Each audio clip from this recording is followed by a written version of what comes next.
What is going on, everybody? I go by Philly Mike, and this is not the Philly Dog Podcast. We got another episode of Battle Birds Podcast, Week 10 pregame. We got the Philadelphia Eagles flying out to Denver to take care of the Broncos. Hopefully, to take care of the Broncos. But we are down one member of the Battle Birds Podcast. He will be joining us shortly. That was some of the waiting we were doing in the back. But Gate, how you feeling? How's your camera feeling? Bro, this camera's tripping, man. It's definitely tripping today. Look, I mean, it's going to be a tough game because I think that defensively, I think they match up well with us playing peekaboo, guys. But defensively, Denver, I think Denver's going to feel confident bringing an extra defender in the box and trying to square up on us with their corners. We'll see how it works because I think if Patrick Surtain can't play, it could get interesting for the Eagles and Devontae Smith. Even if he plays, I think Devontae is going to want to match up against his former teammate. So, I mean, we'll see. I mean, I definitely hope that I see a commitment to the running game again, but not necessarily 40 attempts. But I hope they don't completely abandon the running game. But I also hope at the same time I see a slight expansion into Jalen Hurts operating the offense a little bit. So, I mean, yeah, I agree. I think this is going to be a very interesting game. You got more of a balanced defense, right? Not saying we ain't play against no decent defenses, but you had like a defense pass defense, but then you could take advantage on a run or vice versa. This is one that's pretty solid on both sides. So this is where I want to see Nick Sirianni get creative, right? They gotta make sure Denver's on their toes. So The first part of the season, it was passing galore, refusing to run the ball. And the last 2 weeks, although the running was working, and I think we went over drive with the running because of accounting for all the weeks we didn't run, you got to be more balanced. You're not going to beat the Denver Broncos defense if you stay one-sided, whether that is running the ball like we did the last 2 weeks or passing the ball we did in the beginning of the season. You got to be balanced. It will open both of them up, right? The run game will be opened up by the pass game and vice versa, more vice versa. But the cornerback position is definitely interesting. Patrick Surtain has been playing some good football. Devontae Smith is coming off a 100-yard game. I would like to see, us attack that secondary. And as you said, you will see an extra guy in the box. Vic Fangio is going to sell out to stop the run. And he's going to say, Jalen, beat us with your arm. You'll see spies. You'll see guys in the box. So this is going to be interesting to see how Jalen and Nick respond after back-to-back heavy Russian game plans. Yeah, I mean, good points, Mike. I mean, to be honest, it leaves you wondering because I think this is an important game, right? I think it's an important game to judge the direction the team's heading in because there's been some positives for 2 weeks in a row, but I would be lying to you, Mike, if deep down I'm not sitting here thinking to myself like, what we're doing offensively seems to be working, but I have a sneaking suspicion like, man, I'm not too sure this is what they want to do. I'm not too sure this is the identity they're going to keep. There's always that suspicion in the back of my mind with this team. So, I mean, I think this game in particular would go a long way into saying like, well, you know what, maybe the staff does feel a little bit more confident running the ball. Maybe they are going to actually implement this and being a major part of the team's identity. I think that's what this game's about for me. Yeah, this is one of them games where, every week, Jalen's asked, Nick Sirianni's asked about the identity, right? And they're like, we're trying to find it, And like I said, talking to you back stage and what I talked about on LB stream last week, the extremes, right? Why go to the extremes to do something, whether it's working or not? I just think you got to be able to mix it up better. And, this is the team where it has to translate, right? We're on week 10. This is a new coaching staff. This is a young offense, but we can't keep saying, well, we need more time. I'm not saying that we are going to be a finished product, but we got to start seeing somewhat of who this team is going to be for the rest of the season and possibly going into next season without any additions. But that is what I want to start seeing, just the blend of playmakers we got on this team and the utilization. And I do got a little parlay with Quez Watkins getting a touchdown, so it would help my pockets, to incorporate some Quez Watkins. But what how are you wanting to see our defense attack their offense, right? They got some offensive linemen out. Teddy Bridgewater is that, C plus. He's that middle of the pack type quarterback. Do you think Jonathan Gannon comes with the mindset we got to make him uncomfortable? Uh, I hope so, just because when you when you study what Teddy Bridgewater does, and I know that there's been a lot of coverage that says hey, be cautious. This team will take deep shots. It's like the third highest 20+ yard passing team in the league in terms of attempts, and he does throw to the outside. He's not a deep across the middle guy. He hasn't been at least. I'm not gonna say he won't go there today, but he hasn't been through the first like 9 weeks or so of the season. With that said, Teddy Bridgewater works a lot of the in breaking routes that are basically either what we would call behind the line of scrimmage, so like tunnel screens coming back, and then 1 to 9 yards. So in front of the first down marker, in breaking routes. PFF calls that over the middle, but I think they're just judging any in breaking route because their attempts and their percentage just makes no sense if you really break it down. There's no way there's that many happening, but that's what it looks like to me. Is they're going to throw a lot of those 1 to 9 yard in breaking routes from stuff behind the line of scrimmage, and then they're going to take a few deep shots on you. They're going to see if they can get you. Now, what I would be curious is I don't remember how long. I think KJ Hamler's been out for a few weeks, so I wonder if they've backed off a little bit with Hamler out, not really, maybe not having that guy that can really take the roof off like that off a team. So I wonder if maybe what happens there. But I do think, Mike, your point's right. You got to try to speed Bridgewater up, and you do that through pressure. And we got to you can't just blitz and then not play the coverage to match the blitz. Mm-hmm. You can't say that we need to bring pressure, but then play so soft in your coverage that a quarterback just takes a one-step hitch and throws the ball, because it's really hard to get pressure on that. It's difficult to get pressure if the guy's just taking one step and throwing the ball. Yeah, and who are you more nervous of the Eagles paying attention to, Cortland Sutton or Jerry Jeudy? Sutton for me. Jerry Jeudy he's a really good route runner. I think Judy's had some questionable hands though since he's gotten into the league. Sutton's been a lot better than I thought he was going to be a few years ago. A few years ago, I thought he was going to be decent. I didn't think he was going to be as good as he's turned out to be. Him and I think the other guy they have is Patrick. They're two big guys, 6'2", 6'3". Oh yeah, Patrick. Yeah, I mean they're bigger guys that can really go up there and take the football away.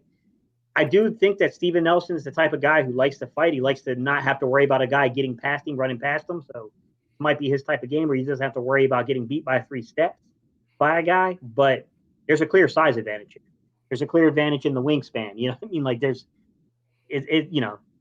normally, I mean, we have the ability to play our corners on either side. So it's not like you say like, oh, this guy is a boundary corner, this guy is a field corner, but Steven Nelson kind of normally plays the role of the boundary corner for us. He's the guy that plays tighter. Well, supposed to play tighter to the line of scrimmage. That doesn't happen, but he plays in the smaller windows of throwing, if you will, the smaller field to throw against. But we'll see what happens, man. I mean, I don't know what they want to do here. I don't know if they, I don't think this is a game where you travel Slay per se. I don't think that's necessary. I think I would only travel Slay if early on in the game we're getting beat by one player pretty badly. Then maybe all right, Slay, we gotta shut this guy down and try to make them go into something differently. I'm really worried about the running game, Mike, to be honest with you. Yeah, who's that? The Javonte Williams they got, and they got Melvin Gordon, of course, but they do mix both of them. And I was listening to they give these guys, it's a weird way they mix them. They don't really mix them in between plays. They almost give these guys all drives. Like Javonte Williams, you're up. Melvin Gordon, you're up. And so you get a fresh guy. And sometimes running backs got to get in that groove. So if they got a whole drive to get in the groove. And I think the mixture of what they can do explosively and the run game fits right in to what Teddy Bridgewater wants, right? This guy doesn't want to drop back and pass the ball all the time. And so coaching, giving the game plan that best helps out their quarterback, and that is the mixture of the run and then go deep to Sutton. Mixture of the run, play action to Jeudy. You know what I mean? And then you got that Patrick dude, and that's the one thing that the Eagles are still missing, right? That big body receiver that can go up and get it. We got a big body on the roster, but you know what I mean, he doesn't. We don't use. We can't use him. He's unusable. I guess I don't Professional know. blocker, brother. Professional Professional blocker. blocker. But I mean, look, Mike. The way I look at it is the first quarter is going to be key for the Eagles. I heard Jason Avant was talking. He played up there a couple times. He said, "Look, your body will adjust there, but it's really that first quarter to where you're like need some oxygen, need a little Gatorade. Like you start that first quarter. This is a team that scares me if it falls behind, especially if it starts falling behind by 2 scores early, because now Oh I think it's yeah. when we can get ourselves into kind of trouble. So it's kind of like, okay, can you settle it down? Can we, can we do those things that manage? Nick tried to fly them in late last night, so he don't want to spend too much time in Denver. He doesn't even want them to try to acclimate to the climate and everything that's going on there. He wants to get in and out of this city, which I heard that Chip did the same thing. I've heard that reported. I think Kaplan was saying that Chip did the same thing. We'll see, man. I mean, I don't know how effective that's going to be. I will say Sirianni, Sirianni and Steichen have both played in Denver a lot because they both coached with the Chargers for a while. So they coached internally, and they also coached in Kansas City too. Well, Correct. not Steichen. I don't think Steichen did, but Sirianni did. So I mean, Siri. they got experience playing in Denver, but I mean, I don't know if that's going to translate, man. Yeah, that is interesting. And, that's one thing that a lot of people don't bring up is that mile high air. Um, Mm-hmm. I don't even know if this is true, but have we won in Denver? Right? Like I know we beat Denver the Super Bowl season, right? But that was in the link where we dropped a 50 burger on them. I don't think Yeah. we beat Denver in Denver, and if we did, it's not in recent times. You got to remember we play this team every 4 years, so it's We every got 8 years. It's every 8 years that we get to go to Denver, so it's not often. But this is a game that I gotta see it. We're coming down to the last 8 games, and the Eagles, as we speak, have the second easiest schedule, right? So how can we really feel good or bad about this team? I mean, feel good about this team in the sense of, we know we can beat the easy teams, right? I want to get one of these Broncos or Saints where, if we do beat up on the division a little bit, if we do end up beating a Cowboys team that was playing Cooper Rush and them boys, we beat up on a Jets team that has Mike White, right? Like Mike White. What are we talking about this? So we got 2 teams left on the schedule, and the Broncos and the Saints that are over 500 or around that type of team. We got to do it. I like the end results against the Chargers and being competent. 27-24 came down to the end. There's context in there that really made the win. I mean, the loss worse. Just the fact that we just didn't touch Herbert at all. But this is a game where you can really change how you feel about this team in a sense that maybe playoffs are not available to us. I don't think they are, but you can feel good in the scenario of picks, unless Howie does Howie, picks, arrow pointing up, and money next year. That is something to feel good about. Fresh, what's going on with you, my guy? Yo, what's going on, everybody? Sorry, I am fashionably late, but I had a whole lot of running around to do. Got it done. Now let's get it. What's going on? Yeah, so we were just talking about we flip flop back and forth on how we feel about our defense matching up with their offense and vice versa. So if you got any key things you want to talk about, what we should take advantage of, offense to their defense and defense to the offense, real quick, so we can just then keep the flow going, because that's pretty much what we were talking about prior. I mean, I know they got some real young but tough linebackers. That's one of the reasons why they're good at the run. But actually, the last couple games they have not been so good. So they stacked up a whole bunch of good run defense games in the beginning of the season. They actually been tailing off, so that number can be miscued. You know what I mean? But you still got to run the football no matter what. No matter, I don't give a darn. They number one. You still got to run the football. Jalen Hurts looks way more comfortable while just running the football instead of RPOs. When you look at the situation of him being under center, he looks good. And this is a guy that a lot of people thought that he wouldn't be able to do that. He looks better from the pocket. I know a lot of people want to talk about the Dallas Goddard throw. That was an overthrow. I understand that, but everybody makes overthrows. You got the GOAT Tom Brady, just he threw 2 picks in the first quarter. So everybody misses. You know what I mean? So when you look at the situation of Jalen Hurts and just this whole team and season period, I'm adapting to that. It's a growing pain season. We're going to have to go through some growing pains, and we've been going through some growing pains. So when you look at the situation of Jalen Hurts, Nick Sirianni, Jonathan Gannon, and so on and so on, are just new rookies just everywhere. When you look at the situation, it's like we had to be patient. But I still do blame Jonathan Gannon for the loss last week. I don't know if y'all got into that. I still do. For you not even sniffing the Herbert's jersey, that to me that you didn't even get a quarterback hit. Like, to me, that is repulsive, and I don't and that's something that cannot happen, especially when you have a defensive front. Now we can blame it on the front, but I do feel as though that they was gassed, especially on that last possession, going 7 minutes and 45 seconds or something like that. They was gassed. You could tell that they was getting no push. The defensive line couldn't do anything. They wasn't doing anything all game. But you will hope that your $100 million man or the guy that just got paid and Josh Sweat and Fletcher Cox, you will hope that one of those guys will stand up to the situation of taking over the game. Not taking over, but making a big play. And that's where we miss Brandon Graham the most. I know I'm kind of all over the place, but I just tapped in, so I'm just trying to touch on different bases. Nah, you good. We got you. You good. We got Real you. quick, shout out to Jonathan Rios with the $4.99 super chat. He says, "What's up, guys? Let's go Eagles." And that's the type of energy we need, Let's go Eagles. It's kind of hard, right? For some people to get up for a game 10 weeks in when we only got 3 wins, right? But at the end of the day, sometimes the record goes out the window when I'm watching it on Sunday and the Eagles are in a game. Real quick, shout out to Michael Felder with the $20 donation. Greatly appreciated. He said, "Let's get this win." And that's one thing, right? As I just said, it's hard for some fans. I mean, the other 31 teams, not the passionate Eagle fans. No matter win or lose, we gonna rock with our squad.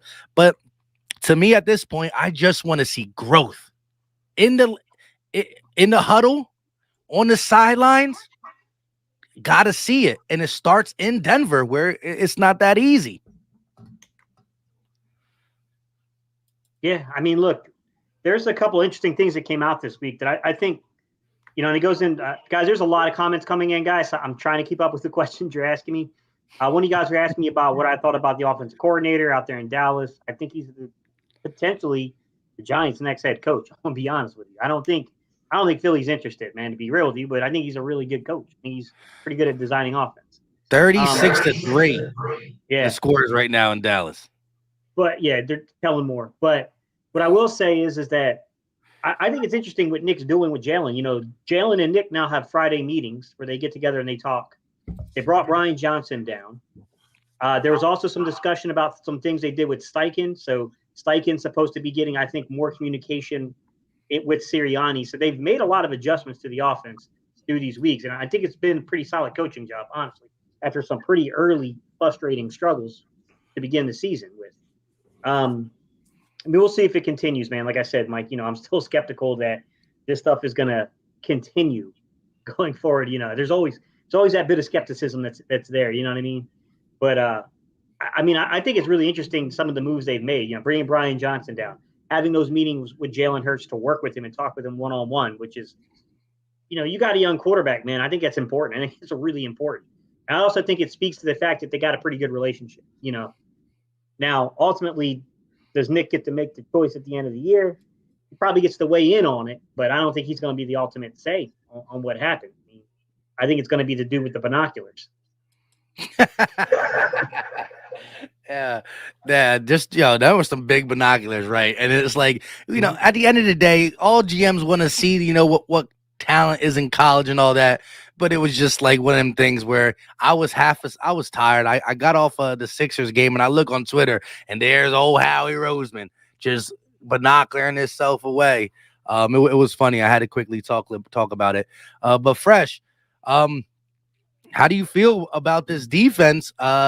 We talked about when quarterbacks are C+ or better, we play all the way off. When they are not the, 15th, 16th, 17th ranked and higher, we go ahead and get at them a little bit. Where do you see Teddy Bridgewater and the game plan for today from Jonathan Gannon?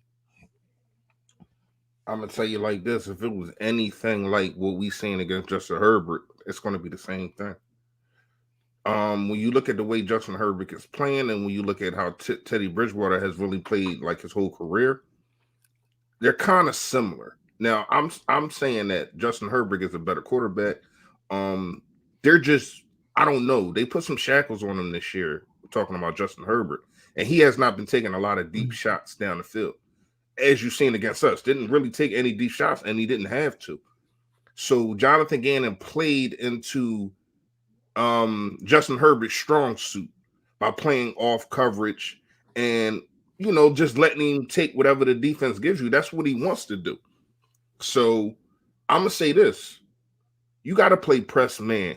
I'm not saying it always got to be press man, but on third downs and it's 3rd and 10, 3rd and 7, stuff like that, you just can't let this dude pitch and catch.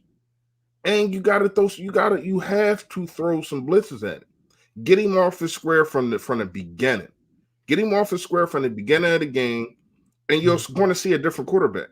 I'm not saying he's a very when you give, I mean, almost any quarterback in the league is very accurate when you give them the pocket and they can just scan the whole damn field, go to their first and second and then probably third read. So when you look at that, and he probably doesn't even have to. I'm talking about Herbert. He didn't have to go to his third read or second because his first was wide open, right through the middle of the field down there every time.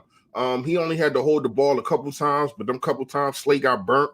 It just to me, you gotta play press, man. You gotta heat up Teddy Bridgewater from the beginning of the game. Like, I'm not saying just all out blitzing, but throw some different kind of blitzes. I didn't really see any blitzes. You know that your guy's not getting home. If the front four not getting home, you got to help them out. We blitzed the most ever in that game this whole season. That's crazy. The reason it didn't look like it, though, is because they were blocking with 5 or 6 guys. So the blitzes you send got to be different, right? You can't just send a blitz. Is considered a blitz if you send one more guy, right? So just sending one guy, but they're keeping 6 guys in, that's counted as a blitz on the chart. But you're not blitzing. Blitzing is sending more than what they can block, right? So if they're gonna play like that and only drop two players running routes, well, then you gotta blitz more. So it was bad. It was bad. Michael Felder, man, I appreciate the $20 super chat, buddy. He said, "Let's get this W. Let's get this win." Also, my guy, Blue City. Hey, man, I know I might look like the older brother, but technically, Reese is older than me, man. He got me by a couple months. Mike's our little brother, this way. The little one, yeah. he the younger brother, bro. Yeah, I just look good for my age. Hold on, let me put the spotlight on him. You know, man, I just look good for my age. He asked me who owned the Eagles before Lori. I'm kind of embarrassed to admit that I know it's Norman Brayman, but I was old enough to remember the change from Brayman to Lori. Yeah, that's crazy. Yeah, Brayman was horrible, man.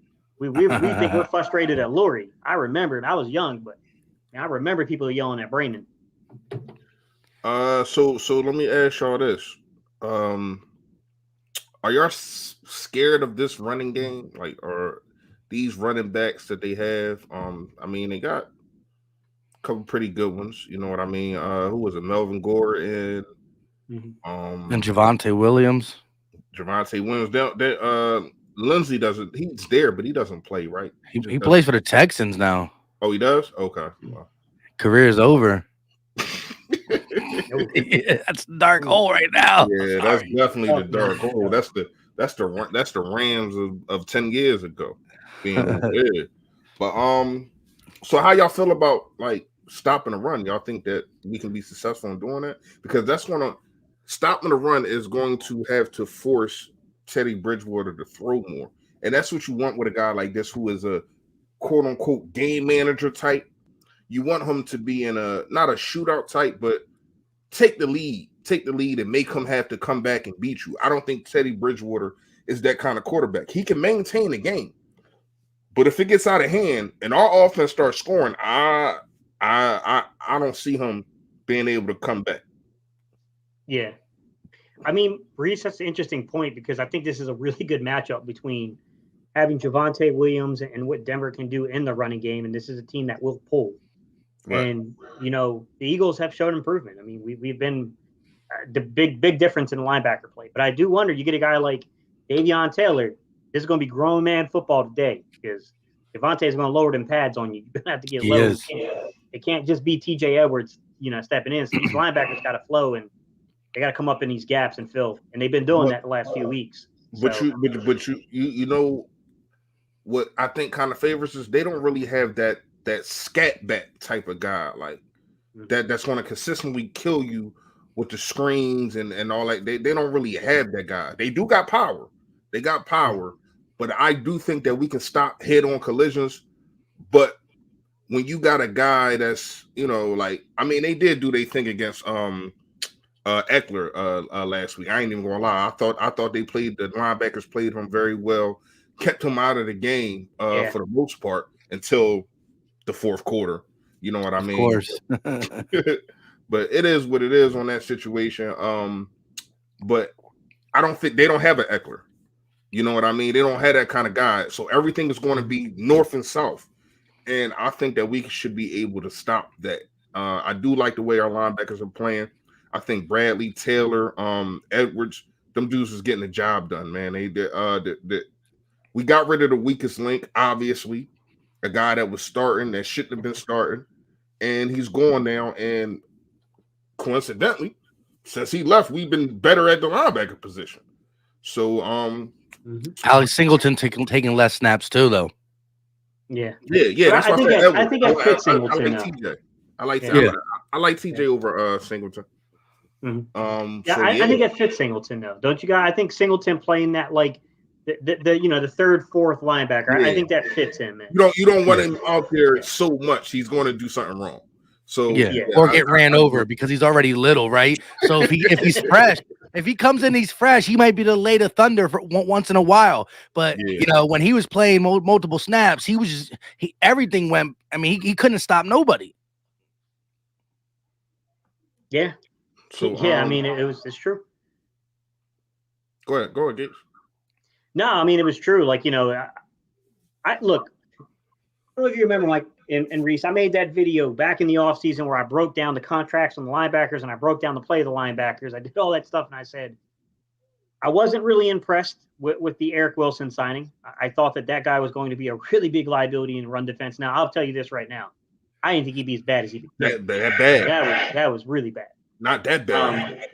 I said Alex Singleton has all the athletic traits to play a man, but when you really looked at those coverage grades and like what happened on the field, he was getting beat. Now, I thought that with more time and more experience would come knowledge from playing in the system and knowing where you're supposed to be, but it is a different system now too. That's the other side of the coin. But he hasn't panned out. I mean, I thought Alex Singleton could be one of those more athletic types with us. But I will say I love one thing about this coaching staff. And I know it's not a whole lot here, guys. I know we've had our lumps this year. I love the fact that they're willing to play the young guys. That was something that irked the crap out of me about Jim Schwartz, although I think Jim Schwartz knew defensive football like the back of his hand. I just think he was really hesitant to play any of the young guys. I agree. And this staff will throw them out there. They're not afraid to throw them out there and play them. Yeah. Real quick, though, shout out to the 144 people in the building. We are live on 3 channels, so make sure wherever you're watching it, you hit that like button. It goes a long way. It's easy. It's free. It don't cost a thing. And also, check out the other channels. So, again, Philly Talk Podcast, Gate City Sports Channel, and Philly Fresh. Make sure you check them out. Hit like for them. And also subscribe if you aren't, because we all drop different content throughout the week. But getting back to this Denver Broncos game, I think we're going to need to see something from Jalen Hurts. And I do think he's going to rise to the occasion for the simple fact that Fangio is the guy who will, as Steve said earlier, right before Fresh got on, there's going to be a consistent 8 in the box. especially with what we put on tape the last 2 weeks. He's coming out of the tunnel saying Jordan Howard, Boston Scott, Kenny Gainwell, these guys won't beat us. If we lose to the Philadelphia Eagles, it's going to be because Jalen Hurts. That is what Fangio's going to do. He's a great defensive mind, and he got some chess pieces to play with, right? They're a little bit banged up there, but they are all around a good defense. That's why they rank 6th against the pass and 8th against the run. You're going to see different looks. They're going to try to confuse Jalen, and Jalen's going to have to win with the arm because as you're going to see 8 in the box to stop the run, you're going to see some spies. There's going to be spies. There's going to be a lot of people crowding the line of scrimmage. So this is the game where I need to see Jalen Hurts rise to the occasion and come out of Mile High with a dub. Earlier in the season, I watched the Baltimore Ravens play the Broncos, and they were almost successful in having the Ravens not rush for over 100 yards as a group for the first time in like 60 games, right? They crushed the Steelers record when it comes to that. That being said, Lamar Jackson beat him through the air, had over 300 yards, and showed him, well, you tested me, I passed the test. Now we need to see Jalen Hurts pass the test. Before I give it to y'all guys, shout out to Joey Z with the $5 super chat. He said, let's show them Broncos what a running game looks like. I want to see hashtag 24, number 24, get those carries today, and let's get this win. Fly, Eagles, fly. Let's go. I agree, though. You can't not run the ball, right? If Jalen Hurts beats them, I still want it to be under 30 throws, like it would be 32 throws, somewhere between 26 to 32 throws, sprinkled in with a nice 28, 20, 25 rushes. You're going to have 50 something plays, 50, 60 plays. Let's make it actually be balanced, not 40 to 20 either way. Let's make it 30-30. Yeah. So I asked the chat, guys, bigger need, a playmaking safety that can rove, or a linebacker with range? What do you think is the bigger need for this defense going forward? I'm going to take the linebacker with range just because it's been so long, right? We had the Malcolm Jenkins. We seen Ronnie McLeod when he didn't have 2 bad legs. So we haven't seen the linebacker do what it needs to do in so long. So I'll go there. But here's the thing. That's the reason that's such a tough question is because when Ronnie McLeod leaves, which is coming up soon, right? Anthony Harris was, I thought he was good. Forgot how to play football, I guess. We're going to need both. Soon. No, guys, it's not a matter of I'm talking to the chat. It's not a matter of do we need both. We need both. It's a matter of which one do you think is the bigger concern, the bigger issue that is needed to be addressed with the higher pick priority or the higher free agency priority. I'll go to linebacker. The little linebacker with range. What about you, Fresh? What you think, man? Safety or linebacker? Safety and linebacker what? What do you think should get the higher? We know both of them are needed, but what do you think should have the higher priority either in free agency you talking about going into the draft? In the draft? Yeah. Well, well, you have multiple linebackers, and who knows which one of them is going to be a star. So I had to go safety. Safety, we are depleted. I did hear you say Ronnie McLeod probably gone this year. Who knows? But he's been holding it down. I think he gave up a big play last week, but other than that, I really haven't seen him really fall coming back from the injury. Mike Epps, I do not like as much. Marcus Epps. Yeah, whatever the hell his name is. He Mike Epps to me because he's funny as hell. Anyway, he played better, and sadly, he's playing better than Harris at this point right now. Oh my goodness, I wasn't even going to bring that name up. Like it seemed like everybody that we brought from the Vikings, they just booty juice, man. Like I don't know what the hell is going on. Gannon too, right? Players over there, man. Seriously. So long story longer, safety for me.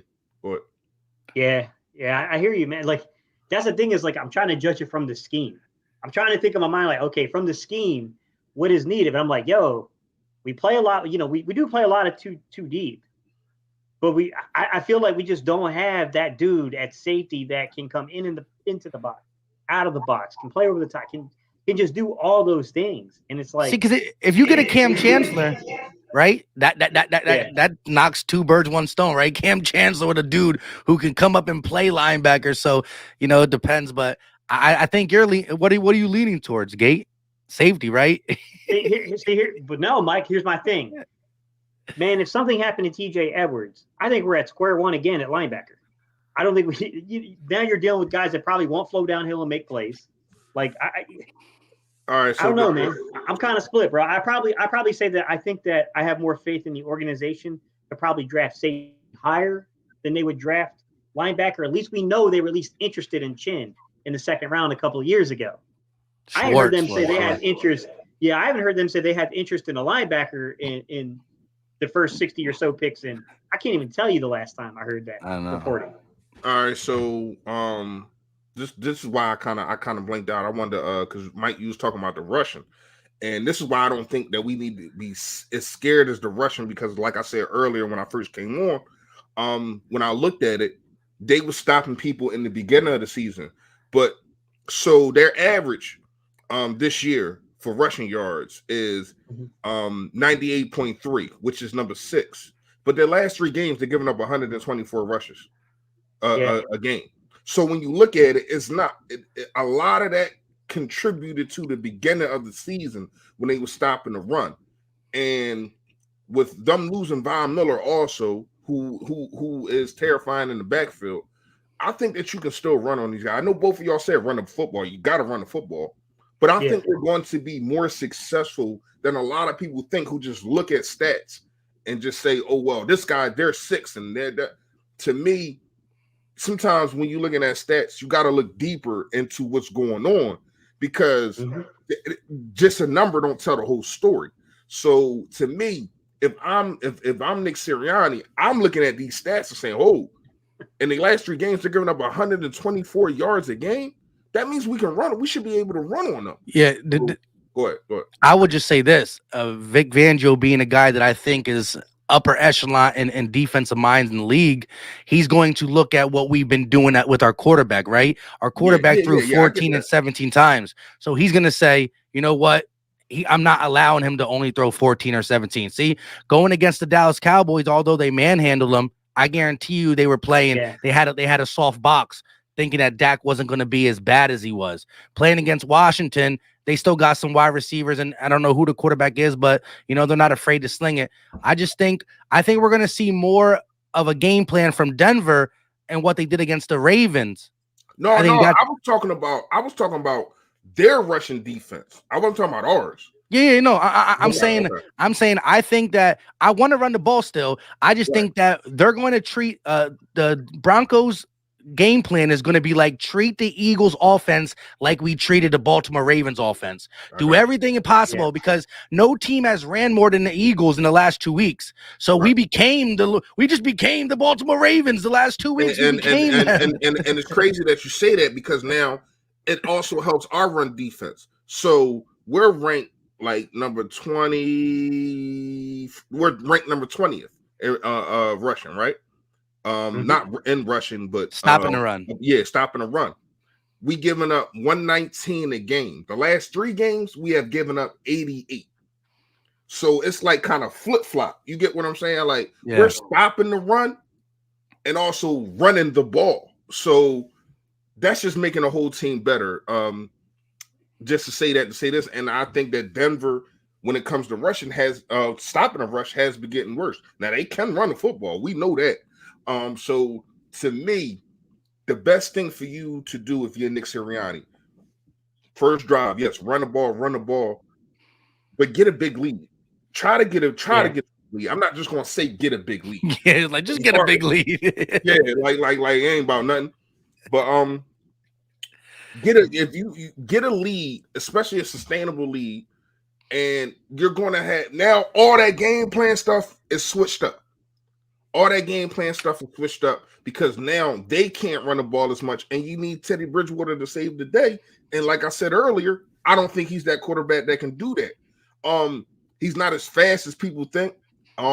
So I'm not saying his legs is not a factor, because he can rush. He's kind of like a Dak kind of guy. He'll get you on third down, but he's not like a Jalen Hurts. You know what I mean? That he can basically almost win a damn game just with his legs. Yeah. So I'm not really worried about that. But if the best thing for us is to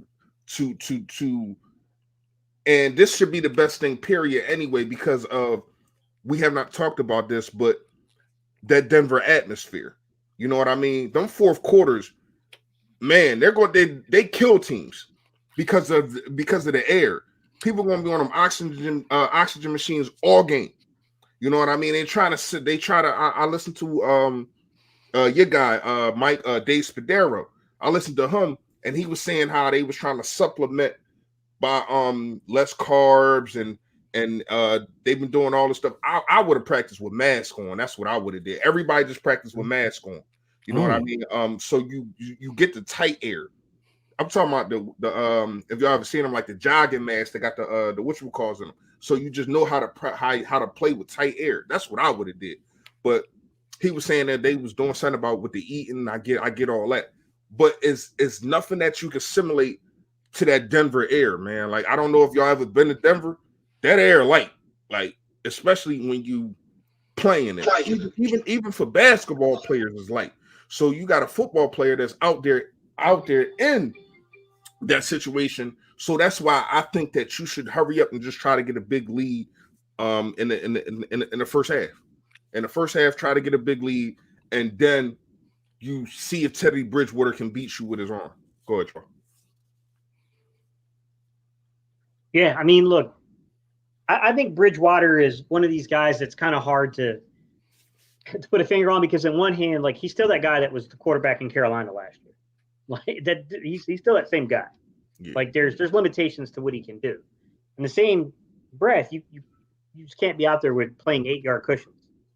You can't do that. Like, you're basically gonna play right into what his strength is. He's gonna take what you give him all day long. I don't get it for the life of me, guys, because you have Steven Nelson, you have Darius Slay. I'm not saying that's the best cornerback combination in the league. It's not what I'm claiming.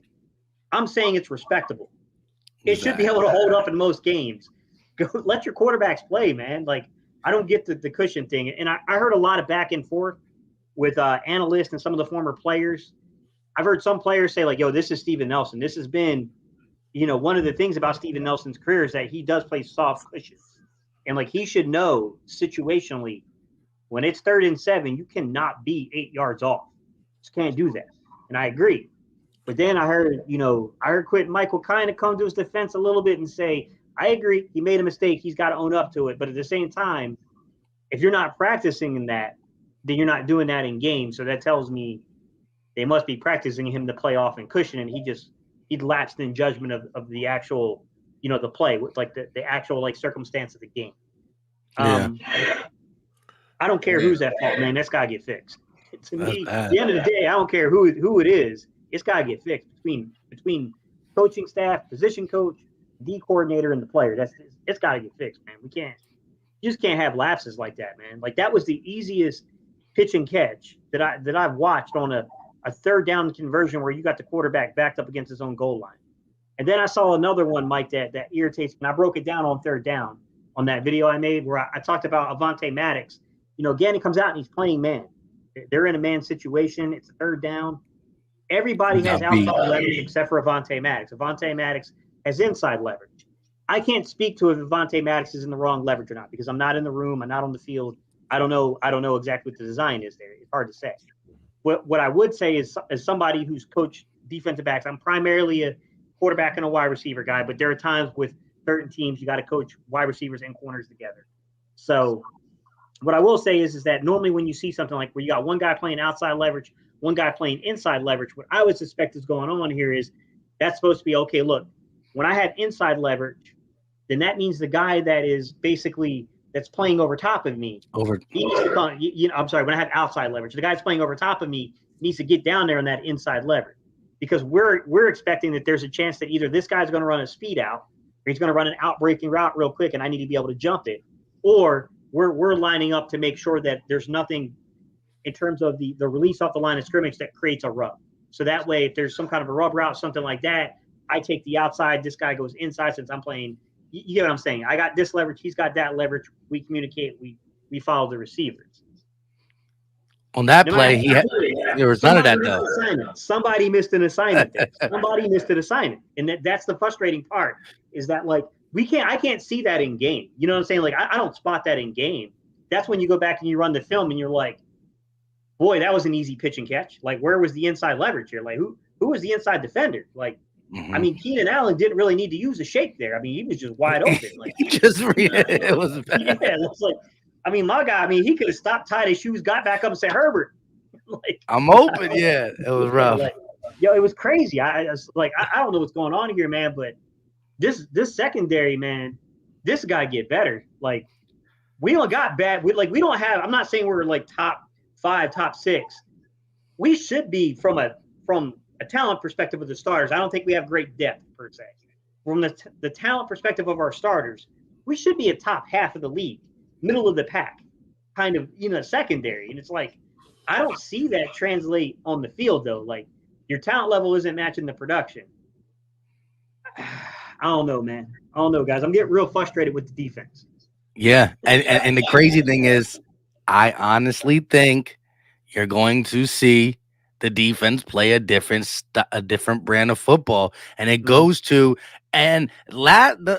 fool me. They've been fooling me all season, right? I come away from the Carolina game like, I came away from San Fran like, okay, we lost, but the defense is good. Falcons game, the defense. It's when we play the quarterbacks that are not willing to take the shots. Hey, Fresh said that, Fresh was talking about Herbert just killing us underneath and everything, right? But prior to that, right, the Dallas Cowboys, they might not take as many shots, but they got the power to take shots. The Chiefs got the power to take shots. The Buccaneers, the Las Vegas Raiders, and the Chargers. All them teams have the ammo to take shots down the field, and they're the teams we were scared of. They got playmakers. They got a quarterback that is C+ or higher.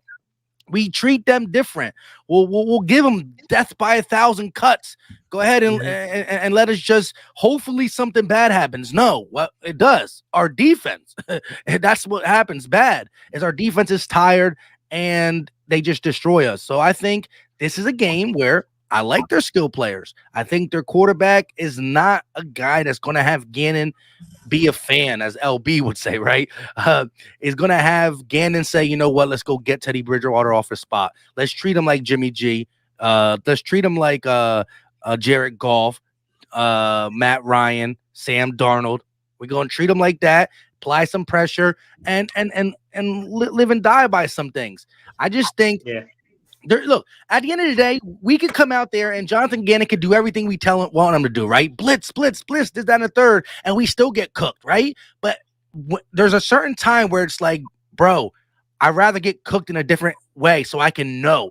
I want to know 100% that it's the talent on the field, right? If it's not just you, call a different game and show us that Steven Nelson and the guys can't handle it. Because right now, it looks like it's 90% Jonathan Gannon, right?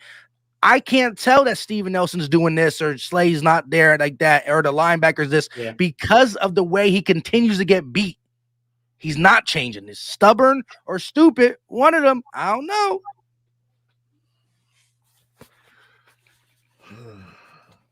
I don't think he's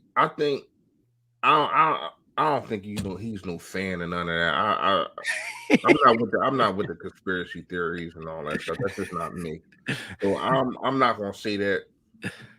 I do think that he probably came into the game plan saying that this was gonna work, but I don't know how you would think that, and he didn't want to switch it up because he was scared to get criticized, whatever the case may be. But like you said, and I didn't get a chance to break down this game. This one game I didn't get a chance to.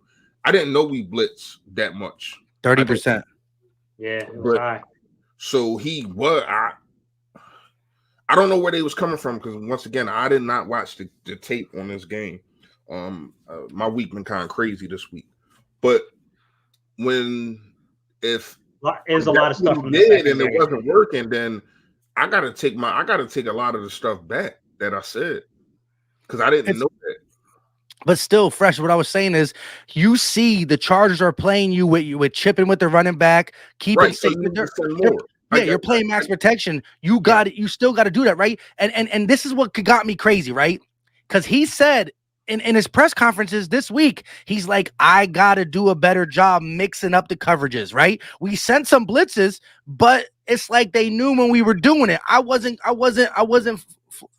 switching it like that, right? And a couple of times we sent blitzes, they ran the ball, right? So it looked we might have stopped the run. So it didn't. If you just are watching the game as what we did, like you didn't have time to go back and look at the film, some of the blitzes were on run plays. So when Herbert was dropping back, there still was a lack of putting pressure on him. And he even says this, Fresh. He said that a lot of the teams that played us and cooked us changed up what they did throughout the week. When he watches film, that's what coaches do.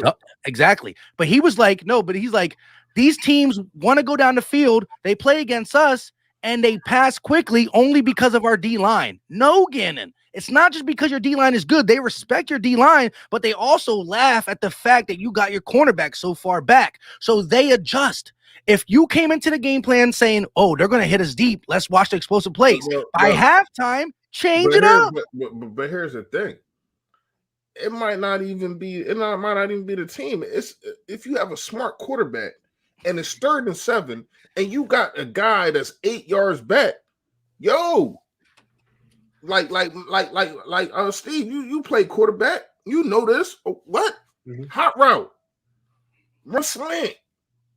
And it's easy pitch and catch right in the middle of the field, right in his view. All he got to do is look. You're going to be there because nobody's pressing you. Only thing that can go wrong if the wide receiver slips. That's it. Yeah. Other than that, we're not disrupting the routes at all. Exactly. Other than that, it's no problem. It's a clean go through. And now we're sitting there looking at first down and asking why. Oh, we know why. Yeah, because nobody's getting no hands up, nobody's playing press, and that is on coaching. And we said the same thing about Jim Schwartz. You cannot keep giving these guys these cushions, especially if they're not even. I can understand if they was going over the top on you, and this team just going over the top. Like the Chargers are not that team. The Denver definitely not that team. Now, Jerry Jeudy definitely can get busy down the field. Sutton too. Yeah, Sutton too. But that's going to be 1 or 2 plays a game. It's not like what they do all game, fill down the field like they the Buccaneers or they're the Rams or something. So when you have to know your foe. You got to know who you playing. Yeah. And who you're playing is a guy that's going to dink and dunk you to death until he gets to the 20-yard line and take a shot. That's what he does. And a lot of that he this year has been working, even though they are 2-2 at the crib. But a lot of that has been working the way that they're doing it and mixing up with running the football. So we got to understand that if you're Jonathan Gannon and you say, no, I'm not going to let you dink and dunk. If you want to beat me, you have to beat me with your arm. Something you're not comfortable with. Exactly. Get the quarterback out their comfort zone, and we should be victorious, man. If you do that. I said should. I know. I said if Jonathan Gannon ran the football last week, which he did a hell of a lot, and I appreciate him for that. I'm not Jonathan Gannon. Nick Sirianni ran the football last week, we should have came out victorious. But that 7-minute drive killed us, man. How do y'all feel about the fact that Denver has swept the whole NFC East so far? So they beat Washington, they beat the Giants week 1. I forgot about the Giants week 1, and then they just manhandled Dallas last week, of course. Does that play anything to you, at all? If we win, I'm talking ish for the rest of the week. That's what that made today. Yeah, I mean, here's my fear, Mike, is that this team, they do a ton of disguise. Fangio will disguise, man. He's going to give you a lot of quarters and cover 2 look that's going to revolve into cover 1 with a robber technique. I'm telling you right now, you got to protect the ball because he will try to steal one across the middle on you with a robber technique. He will use his safeties on a robber to try to get the football. Now, I will say, I think their third safety, I think their nickel safety, I think he got injured. So if he's not playing today, that's going to help the Eagles out tremendously. But this team will do that. Is Will Parks playing? Is he's still there, right? He signed back with them last year, but I think he ended up leaving. Again, I think he left in the offseason. I thought he was there this year. But I will say with scary, like Mike, I kept saying that the Eagles need to run a variation of it's trap, robber. It's the same technique, guys. But when you run it on the flats, so normally when you say robber, I'm thinking middle of the field. But if you say palm, when you say palms, that normally means when you're dropping your corner, and if there's a speed out, there's a quick out, that corner jumps that route, the safety takes the route behind them. Like a flank. I thought that's something you should be having Slay do the whole season, that we should have been kind of peeking him in on those speed outs, those quick outs, and have play like, hey man, if anything breaks outward and you see the quarterback's eyes going there, take it to the house. Take the ball, take it to the house. This is the team we're playing today. They'll play these techniques. They will play these techniques. Now, I will say this. If you do it too much, though, and this is where Sirianni and these guys got to adjust offensively. If you do that too often, then you can start getting them. That's where you hitch and you do corners. You do stuff like that. Like you hitch, you draw the corner down, and you try to attack that, that deep area on like a corner route. So, I mean, if you catch them doing it, you got to make the adjustments. You got to get the ball where it needs to be. You need to run the right route combinations. And that's what scares me is like, okay, wide receiver core, this is for you. Need more than Devontae Smith today. Need more than Devontae Smith. Quez Watkins, you know why? I got a little same game parlay. I need Jordan Howard anytime touchdown, Quez Watkins anytime touchdown, and the Philadelphia Eagles to win money line. And your boy looking pretty good. That's a wild bet. What, he got 2 touchdowns on the season? I feel it. Quez today. Okay. I'm here with first. you. Hey, don't take him at the end of this. At the end of the show, that's my guy. That's my offensive player. Nobody take him. I'm gonna have to go first, so nobody takes him. I need all the good luck. That been my guy. So I definitely hope that happens. Yeah, he getting a touchdown today. He just got to get more targets. He got to get more targets. Those Rhaegar end arounds that they did at the beginning of it wasn't the Chargers game. The Raiders game. No, the Lions. Yeah, the Lions game. To me, I thought you can do that. You can use Quez Watkins in those situations. Rhaegar gets hurt in the Lions game, and you put in Greg Ward to fill punts. Why is Quez Watkins not doing that? And maybe that is at practice he's not as good as we will hope so, but I don't think Greg Ward should fill punts ever. That's not the guy to fill punts unless you just want him to go nowhere, because he never goes anywhere. You just want to make sure there's no problems, right? You just want to secure. I get that, but Greg Ward never goes anywhere. He gets no yak. Like he gets no yak. So I don't understand why they put them in that situation. What about even a Gainwell? I would like to see Gainwell back there. Like when you look at teams all across the league, they got they skilled and fast younger guys fielding these punts and these kickoffs. And we got Greg Ward. Like, that makes no sense to me. Greg Ward and Boston Scott. I like Boston Scott, but he's not. Boston Scott is not a kickoff type of guy. He's not explosive in that regard. Because his best weapon is his height, meaning the defensive line and linebackers can't see him. They know where he at when you're kicking the football off. They can see you, so it doesn't work. You get what I'm saying? And I mean, he can run also. He's a hard runner, and he's strong as hell. But his best attribute is his height, because can't nobody see him. But they can see him on kickoffs. The field is wide open. So to me, I wouldn't use Boston Scott or Greg Ward on special teams. What y'all think? Yeah, real quick. ZTV said you need sure hands on a punt return. That's the thing. That's what we kind of express, right?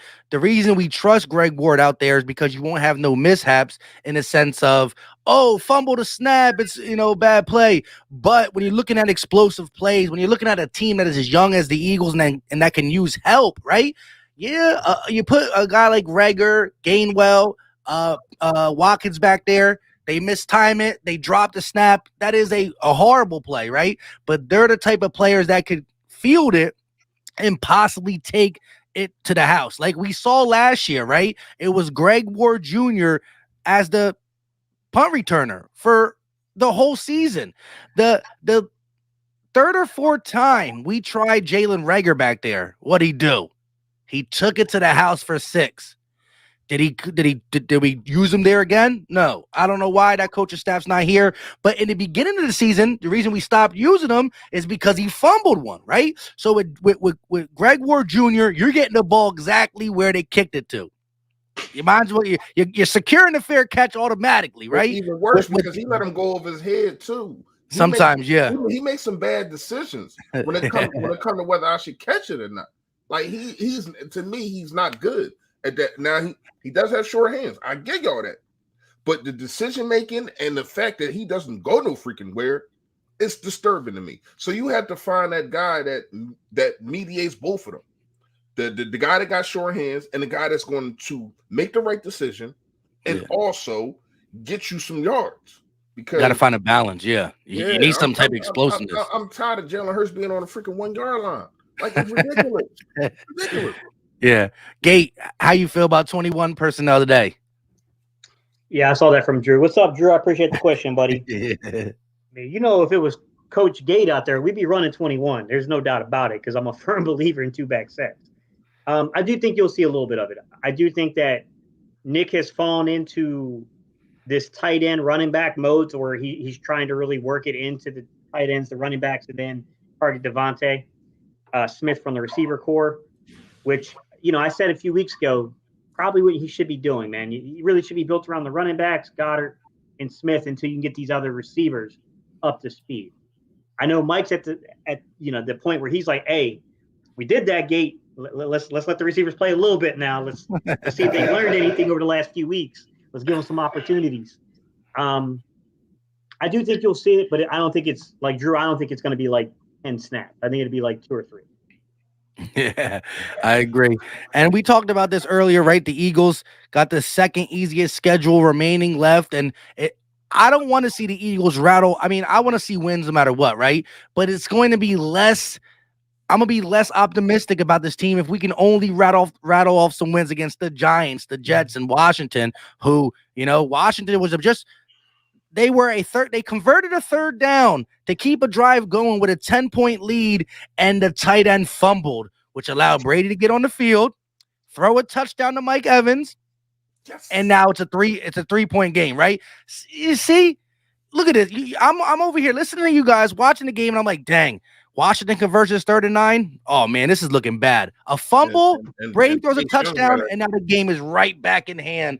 And Chase Young might have suffered a torn ACL too. Yeah, that's crazy. Prayers to him. I mean, I don't like the Washington football team, but I definitely don't.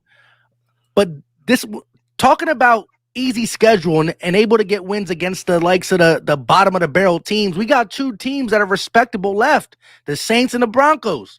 I want to see the Eagles compete against a good team and not come away with a moral victory. Get a dub like today. Yeah, I got you. I don't believe in moral victories. That's a bunch of bull crap to me. But but if there was any, I do like a lot that I seen for last week. I don't like the last 7 minutes of the game, obviously, because it was just. You're just sitting there, and it's like first down at the first down, and then they go for on 4th, and it's just like that they're going to get it. It's like only thing that you hoping for is them to get down there, kick a field goal. It's a miss or a block. That's the whole drive. No lie. Once they got the first down, I'm like, yo, I just hope that they block this field goal. I wasn't even worried about the stop. It just seemed like we wasn't getting a stop. That's sad though, right? When you just that's what I'm saying. Like it's sad because you like, damn, like Now we in this position, 7 minutes. Like when they got the ball, I said, "All right, 7 minutes. 7 minutes left. If you get a three and out here, you know what I mean. The game should be ours. Yada yada yada. That's what I'm saying to myself. I see the first down. I'm like, oh man, it was ridiculous. Then they started running the ball. I'm like, oh yeah, it's over. But other than that, I do like a lot that I've seen. I like the fact that Jalen Hurts played under center. I like the fact that they ran the ball more, obviously. Jordan Howard came out in beast mode, man. That's my guy for this week. You know what I mean? The free giveaway. So when I look at what Nick Sirianni did, the first drive I did not like. I thought he got a little pass happy. You know what I mean? But then he said, you know what? Let me go back to what was working.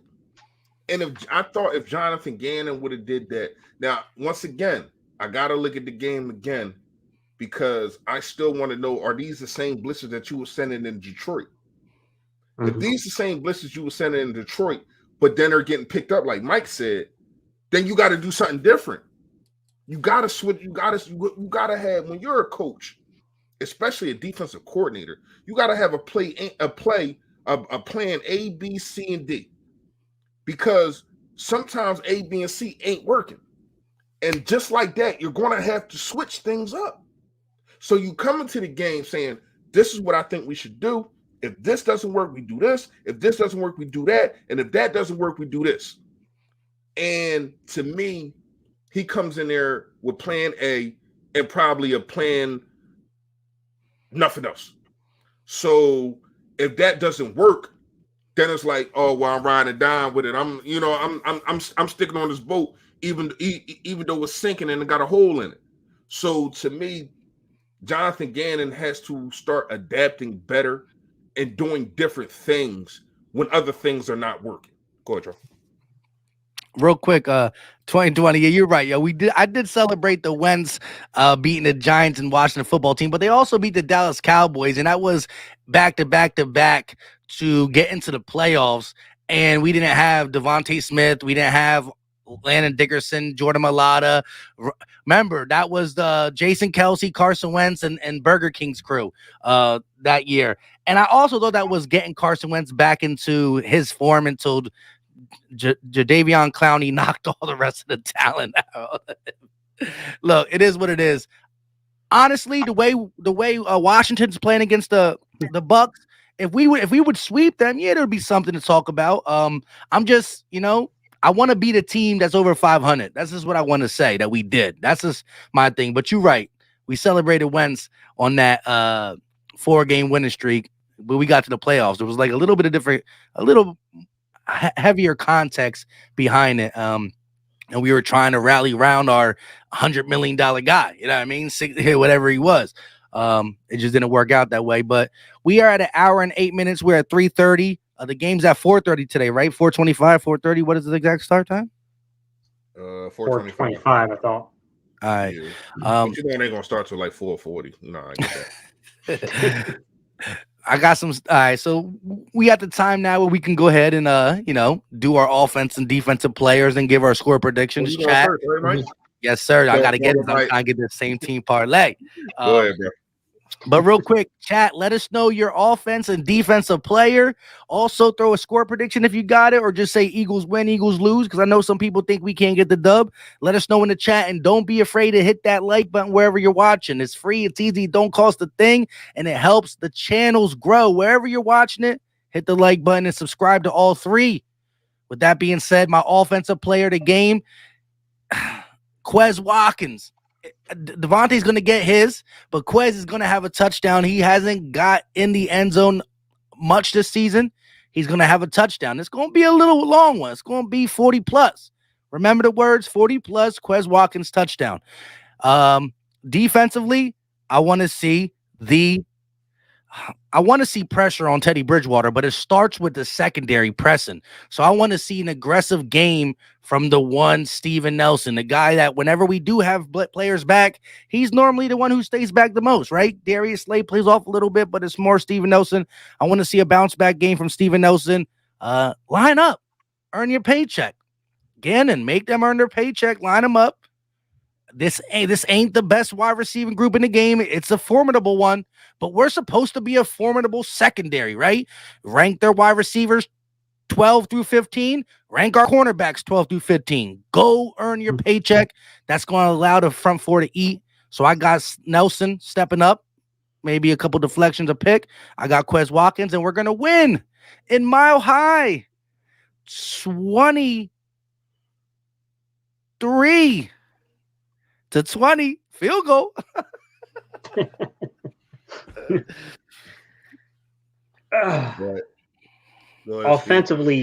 Offensively, man, this is tough because no matter if I disagree with the organizational's approach to things and the coaching staff's approach to things, I know that they want to open games up with the throw because they judge the analytics of it, and the analytics say that that's how you win football games. I say that that's the way you win football games because that's the way that things have trended lately from teams. So I think sometimes they forget to factor in those things. But what I will say is I charted all four of the drives from the first half, and what I saw was that they came out to try to hit a rhythm play with Dallas Goedert plus 2 yards, right, to open up the game last week. Then he went with an over route attempt to Gainwell. So Kenneth Gainwell was the intended target on the second drive of the game, the second play of the game, I should say, where they're trying to get the ball into Kenneth Gainwell. It's just not there. Smith and Rager do have a moment in small windows where they do come open, but you got to remember when and where the intended target is. Things like that matter, guys. Goddard works back to the ball for a first down. It was a nice 18-yard pass. The third play, I got Jalen scheduled out as an incomplete on that pass. Gainwell releases, and if he's the primary read, it is open.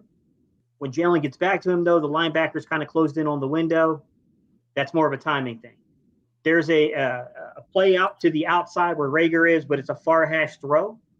I know a lot of people probably want that ball to be gripped and ripped, but you got to understand where your primary read is. So if that route is not your primary read, you're not going to go far hash on a timing route if it ain't the primary read. So, yes, it's open, but unless you change the read progressions on that one, you can't go there with football. But I did put in here in pretty big letters, Goddard is open over the middle of the field on the third play. So there's clearly a missed opportunity there for Dallas Goedert. Says Goddard was a target. I'm okay with this decision. It was a good play by the safety. So number 4 play I had here was I said right from the jump, this was a really bad base throw. So clearly his base was off when he threw the football. But I did say, look, it's the right read. It's just bad technique.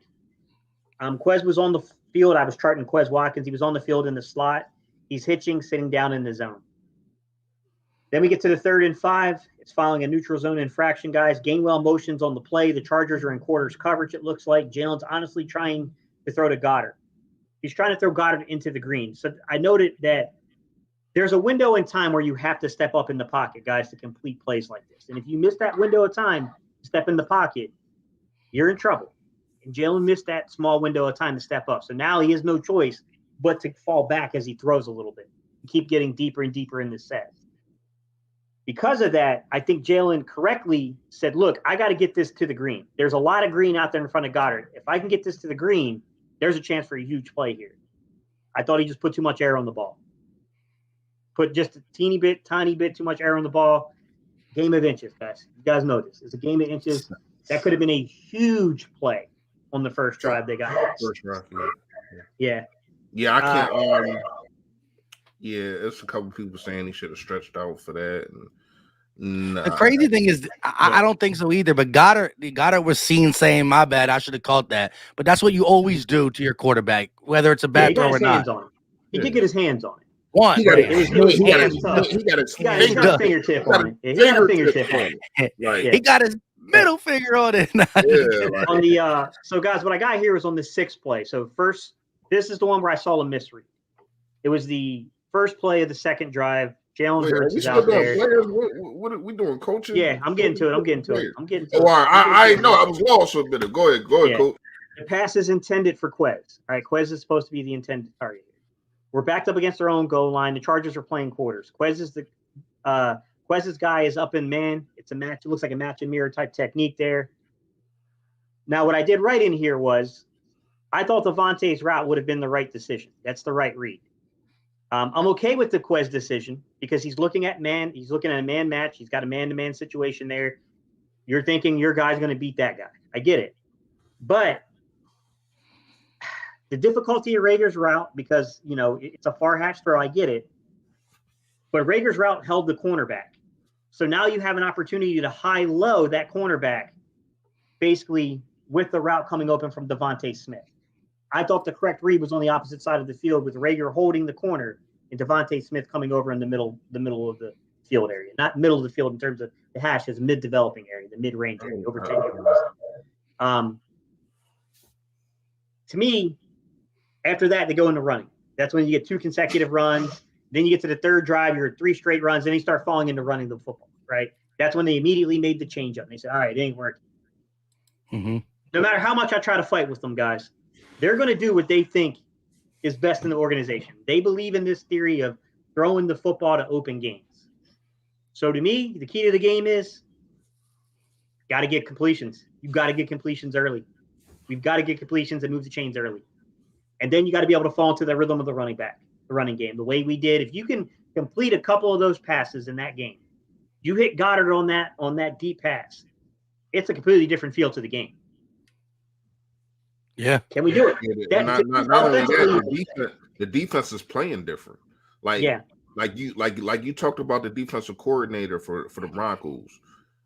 If Jalen Hurts makes those throws against the Broncos, it ain't no more 8-man in the box. You have to make them get out of that.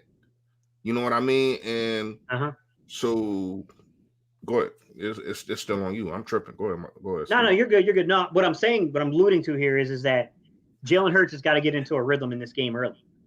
We've got to move the football. We've got to get into a rhythm offensively, and Jalen Hurts has got to be the guy that gets us into the rhythm, simply put. I'm not saying that the burden is off of Nick Sirianni because you got to design plays that make sense. None more. Like, we can't be tunnel screening the first 5 plays. Like, bro, they get it. They know we're going for that tunnel screen, man. The entire league has been put on notice. They know that tunnel screen's coming.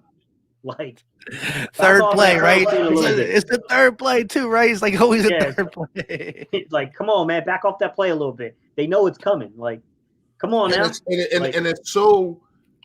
I don't think people understand how long that kind of screen takes to develop. That's not a regular screen. He's throwing all the way to the sideline and hoping that his wide receiver picks up a block. If he don't pick up a block, the play's done.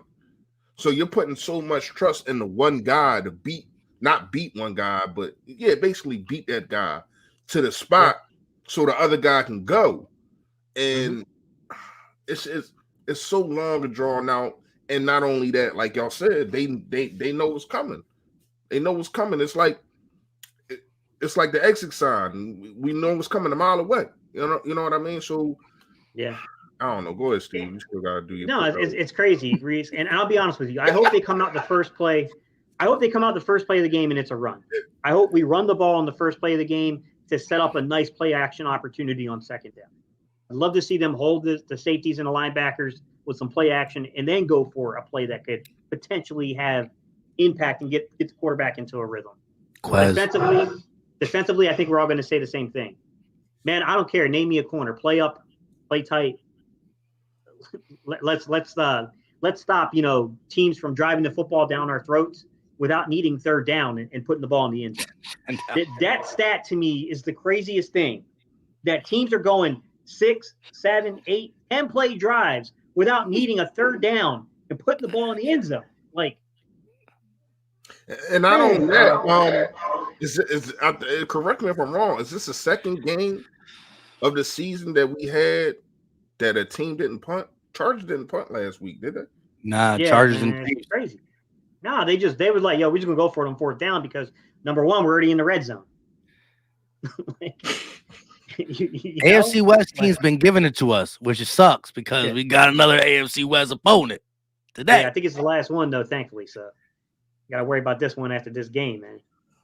Yeah, we played all of them. Chargers, Oakland. Yeah, we played all of them after the day, and they beat us all. All right, so Gates, the longest answer of BBP history.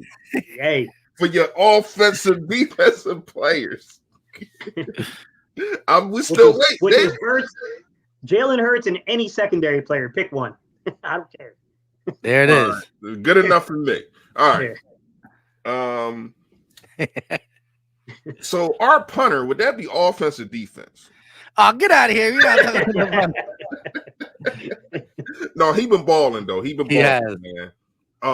What's his name? Cypress or something? Cypress? Sippos. Suppose something, yeah, something like that. I don't know. Yeah, something like that. All right, so in all, I'm gonna actually go with the free giveaway. I usually don't do this.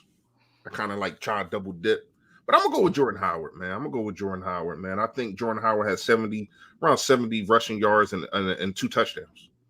I understand that these stats that we talked about earlier, they are what they are. I just think Jordan Howard is just a man amongst boys. This dude can carry your football team.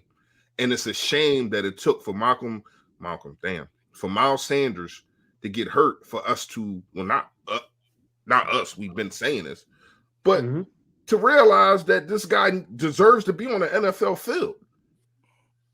Shoulder looks fine to me. You know what I mean? I'm gonna go with Jordan Howard. Offense, defense. I'm gonna pick a secondary guy, man. I usually pick defensive line. You know what? Nope. I think one of our linebackers gets an interception, man. I don't know when the last time our linebackers had an interception. I know it wasn't this year, but I'm gonna go with Bradley to get an interception. So that's gonna be my defensive player. Linebacker? Yeah. There we go. That's a little under the radar. Let him get one. I'm loving it. It's good. I wanted to switch the pitch up, throw a curveball at you. You know what I mean? Yeah. I just need Quez to get that touchdown. That's what I'm trying to say. I feel it. I woke up and I felt it. So when I get one of them, I'll drop 25 on it real quick. Nothing much. Nothing crazy. The Browns screwed me over anyway, so we'll see how it goes. With all that being said, shout out to everybody in the chat. We got 265 watching. Did you score prediction? My bad. I didn't do mine. I said 23-20. Gate, I don't think he did. Man, pick a score. I'm taking the Eagles just because I'm an Eagles fan. It don't really matter, man. I got us 33. 3-0 Eagles. I got us 33-20. I think you got to win big. I think you have to win big. I think you got to go up on them early big. I was saying that earlier in the live, and make Teddy Bridgewater be the quarterback that he is uncomfortable being. So I think you have to go. I'm gonna go 33-20, man. That's my score. Hey, Nikki said, "Hey guys, this might be nothing, but I'm at the game and Maddox is warming up with the receivers. We about to try something extra spicy today. Here we go. Maddox comes in the game. That's my new. All right, let me switch my parlay. Maddox anytime touchdown scores. Like, hey, Devontae Smith is out there talking all that crap. They might get so frustrated with Steven Nelson, they might throw him out there. Yeah, right. Devontae said he'll lock Slay up. Yeah. The lock Slay up. With all that being said, shout out to everybody. We got 256 watching. Again, we are live on 3 channels, so that's why it might not be there where you're at. So hit the like button for wherever you're watching. The like button pushes it out. You don't know what the like button does for the content creators. Is greatly appreciated. And also go ahead and check everybody out. Philly Fresh the General, Gate City Sports, Philly Talk Podcast. Watch a video. Hit the like button. Hit the subscribe button. We will be doing content all week. Win, lose, draw. Even though we're gonna win. And hey, let's get a W over a 500 team. I think the Broncos are right at 500. Am I mistaken? Yeah. What's our bye week? 12 guys. Week 12. 14. I don't even think we get one this year. They don't even count. They don't even give us one this year. Or something. I thought it's something week 14. It's week 14. Out of 17 games. Yeah, we really didn't get a bye week this year. That don't even make sense. It might be 12. Hold on, it might be 12. My bad. I swear it was 14 though. It is 14. It is week 14. Look, everybody's saying it. Ridiculous. Yeah, never mind. I was going to say we get 5 and 6 before our bye, but that ain't going to happen. That's not a bye week. Just go home for a week and chill. Yeah. We don't get a bye week. It's over. But I guess because they got the extra week, because they never had bye weeks on week 14. Yeah, that's kind of crazy. That's really late in the season for a bye week. That's crazy. Yeah. But like I said, hit that like button, hit the subscribe button. You be expecting videos from us all through the week on, hey, this team looking pretty good, or we'll see. Hey, we'll have an overreaction Monday, win or lose. No, Yeah. Overreact one way or the other. Overreaction Sunday night. I ain't playing with him. I will be live in about 30 minutes for the actual game. Come through, bring your favorite drink, watch the game, chat it up, and until next time, I will be y'all know what time it is. Minutes. We out. Later, guys.